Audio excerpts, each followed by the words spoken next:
Bonjour, ici c'est Corinne Valtremont et c'est la vidéo quotidienne autour de la reconversion professionnelle.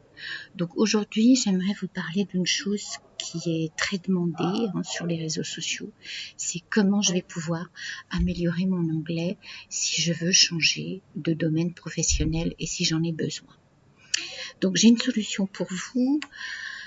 Alors pourquoi je vais vous proposer cette solution? Parce que déjà, en tant que formatrice professionnelle, j'ai déjà encadré cette formation plusieurs fois et je me suis rendu compte que c'était un très bon moyen pour quelqu'un qui n'avait pas forcément un niveau très élaboré en anglais, qui n'était pas très sûr de son niveau en anglais, qui pouvait donc justifier d'une expérience et d'un travail qui est fait en anglais pour pouvoir justement commencer à se prévaloir de postuler dans des entreprises qui lui demandaient la compétence.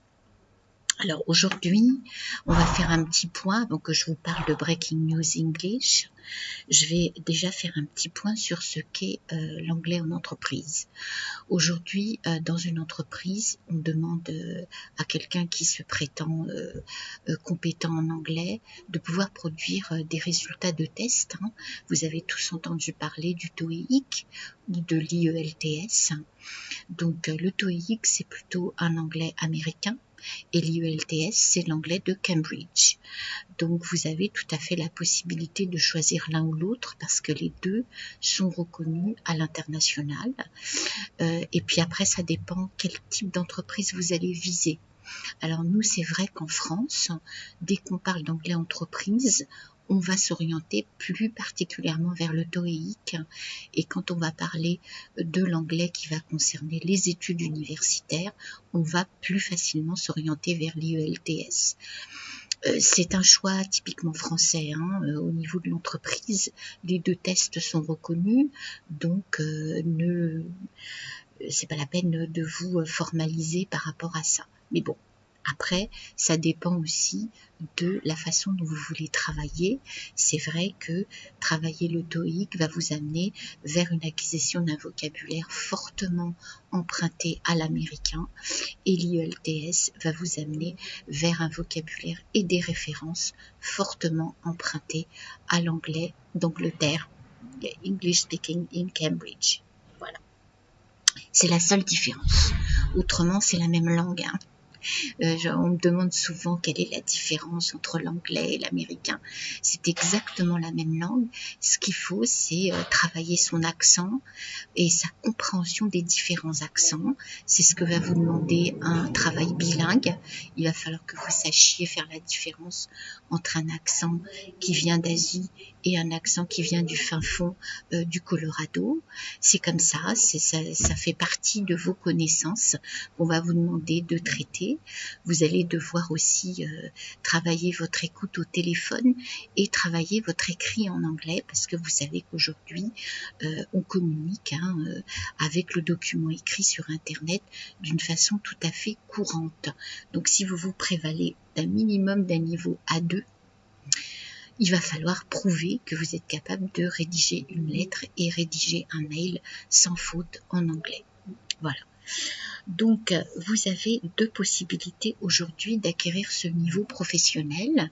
Vous pouvez faire des formations au Greta qui vous mènent jusqu'à un niveau A2. Alors, je vous rappelle que la classification des niveaux de A1 à C2, c'est une classification européenne qui a donc été mise en place par la Commission des langues étrangères en Europe et qui permet donc de savoir à quel niveau où vous en êtes dans la langue, mais c'est valable pas seulement pour l'anglais, c'est valable pour le français, pour l'allemand, pour le danois, c'est valable pour toutes les langues. Et donc ce niveau anglais, qu'est-ce que c'est? Ce niveau A2, en anglais, qu'est-ce que c'est? C'est une capacité à comprendre des instructions simples et comprendre la phrase simple. c'est-à-dire que on ne va pas forcément vous demander d'avoir une grande connaissance grammaticale de la langue anglaise, mais par contre un vocabulaire assez fourni de la langue anglaise. Donc il va falloir travailler votre vocabulaire, surtout dans le domaine où vous voulez travailler en tant que professionnel, que vous vouliez travailler dans la pêche maritime ou dans la mode. Il va falloir creuser dans votre apprentissage pour connaître ce vocabulaire d'une façon approfondie. Donc, deux choses sont possibles. Travailler donc votre niveau pour avoir les connaissances de base en grammaire avec le Greta ou un organisme privé. Et ensuite, Pôle emploi propose des possibilités de formation avec ce qu'on appelle un MS anglais. Le MS anglais, qu'est-ce que c'est? C'est un module spécialisé qui se passe en 5 semaines. Et pendant 5 semaines, vous suivez un cours d'anglais intensif qui vous permet justement de faire une émergence en conversation et dans un second temps, d'enrichir votre vocabulaire. Donc, vous avez tout à fait la possibilité avec ce MS anglais de commencer à amorcer la préparation des différents tests professionnels ou carrément de préparer, de postuler, si vous avez par exemple un niveau C1, C2, de préparer une entrée dans une entreprise en préparant les tests de l'entreprise. Vous savez que quoi que vous fassiez, si vous passez, vous dites que, enfin, on vous engage comme professionnel parlant anglais, il va falloir passer des tests. Et ces tests sont toujours demandés à un niveau minimum A2. Donc, comme je vous l'ai expliqué, compréhension de la phrase simple en anglais, avec tout ce que ça comporte, et ensuite, dans un second temps, tout ce que vous aurez à faire au niveau du vocabulaire, tout le travail qu'il va falloir faire au niveau du vocabulaire. Donc voilà les deux façons d'améliorer votre anglais d'une façon concrète. Et l'outil, disons, que je vais vous proposer, c'est un outil que j'utilise personnellement en formation, qui est extrêmement pratique, déjà pour le formateur, mais qui permet aux apprenants de travailler d'une façon approfondie et totalement autonome. Vous savez que moi j'aime les outils qui permettent aux stagiaires, enfin aux candidats en grande majorité d'être autonomes dans leur apprentissage, parce qu'aujourd'hui ça fait partie de la formation que d'acquérir une autonomie. Donc, vous avez ce Breaking News in English. Je vais vous mettre évidemment le lien en description de la vidéo, ne vous inquiétez pas. Et qu'est-ce qu'on vous propose ici?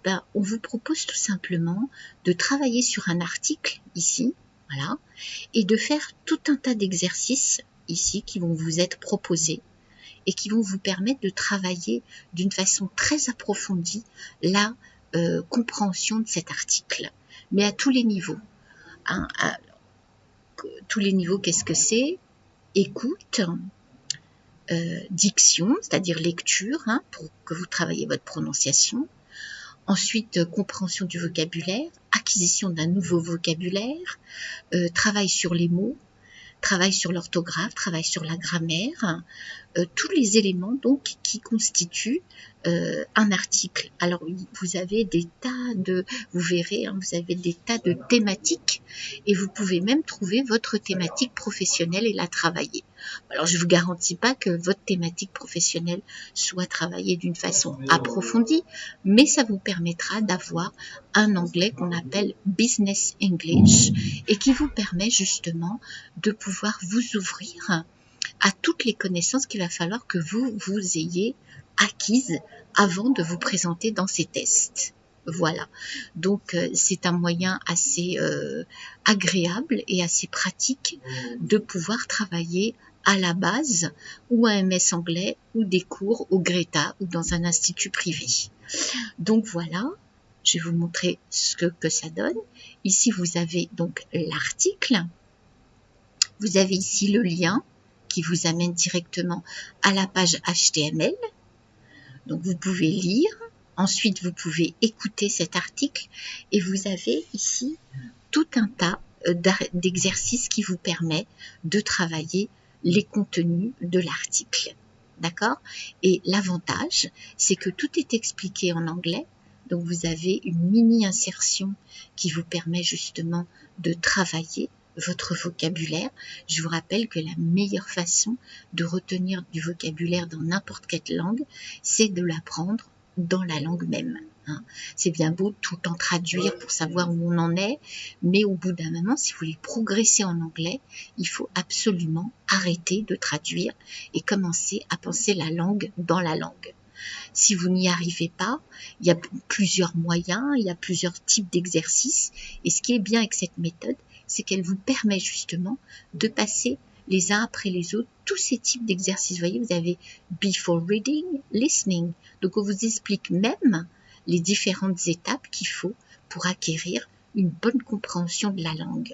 Vous avez le lien ici qui vous permet donc de vous remettre directement vers la page de l'article.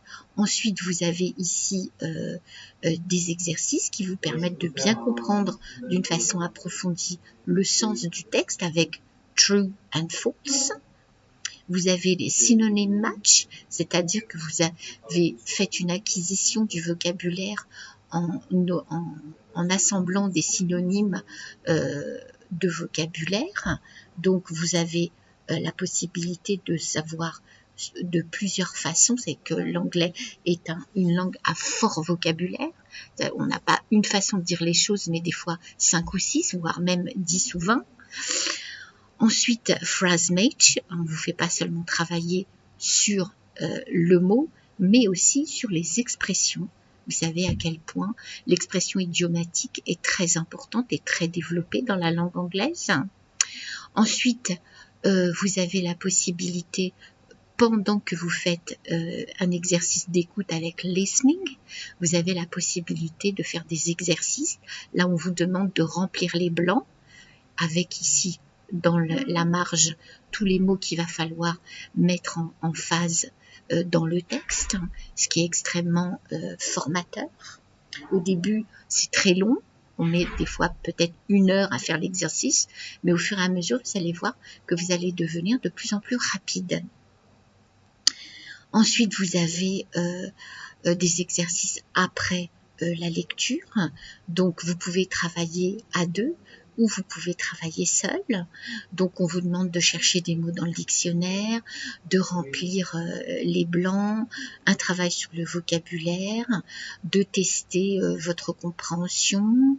Ensuite, vous pouvez aussi travailler par rapport à des exercices que vous pouvez inventer. Donc là, évidemment, on vous donne une fiche qui correspond à la fiche formateur, mais c'est pas grave, vous pouvez tout à fait la faire et imaginer les questions qui vont vous être posées. Voilà. Et que vous pourriez poser sur le texte. Vous pouvez aussi imaginer différents types de discussions. Ensuite, vous avez ici la possibilité de faire un exercice avec tout un choix de vocabulaire que vous pouvez insérer dans le texte. Et enfin, une production écrite. Alors, ensuite, vous pouvez ramener, faire encore plus de vocabulaire, d'exercices avec du vocabulaire, des recherches sur Internet, du travail qui va concerner plutôt de la production écrite et encore de la production écrite. Alors, pourquoi on passe de tout ce qui est écoute, compréhension orale, compréhension écrite et production écrite? Parce que ce sont les 4 exercices de base qu'on va vous demander dans un test IELTS et TOEIC. Voilà, vous allez devoir, il n'y a pas que des choix, des questions à choix multiples que vous allez remplir. Vous allez, pour pouvoir prouver votre anglais, devoir donc être capable d'écrire, de comprendre un texte à l'écoute et de pouvoir vous exprimer. Et si vous ne savez pas écrire ce que vous êtes capable d'exprimer, ce que vous voulez exprimer, il y a peu de chances que vous sachiez le parler couramment. Et l'épreuve de la rencontre orale avec un natif en général qui arrive en fin de test est très significative de votre niveau d'anglais. Voilà. Donc j'espère vous avoir aidé avec cette vidéo. Si vous voulez continuer à avoir des vidéos et à être informé de toutes les vidéos, vous pouvez vous abonner et cliquer sur la petite cloche pour avoir la possibilité de recevoir mes vidéos sur la reconversion professionnelle à chaque fois que j'en fais une, c'est-à-dire plusieurs fois par semaine. Je vous souhaite un excellent visionnage et surtout une excellente reconversion. Je vous dis à très bientôt. Au revoir.